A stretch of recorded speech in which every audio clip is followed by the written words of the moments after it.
তো চলো বন্ধুরা, আজকে আবার নিয়ে চলে আসলাম একটা নতুন ভিডিও।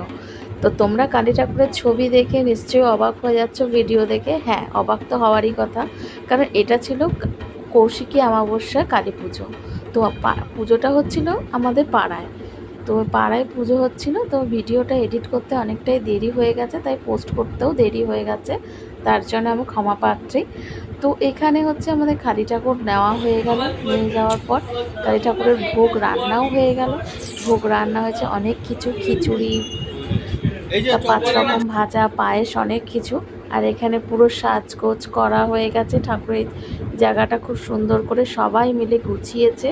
ঠাকুরমশাই অলরেডি এসে পুজো করতে শুরু করে দিয়েছে, আর আমি তো মানে উপোস ছিলাম। তো আর ভালোও লাগছিল না। আর সবাই মিলে দেখো এখানে বসে রয়েছে মণ্ডপে। কেমন লাগছে আমাকে লাল শাড়ি পরে, তো তোমরা কিন্তু কমেন্টে জানিও। আর এই দেখো সবাই উপোস করেছে, আর এখন বাজে রাত্রির 1টা।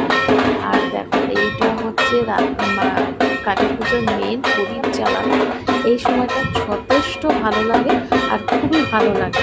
তো এটা তখন ছিল রাত্রি 2টো। তো সত্যি পুজোটা দারুণ হয়েছে, আমার তো খুব ভালো লেগেছে। তো তোমাদের পুরো ব্লগটা দিতে পারলাম না, তার জন্য দুঃখিত। তো চলো টাটা।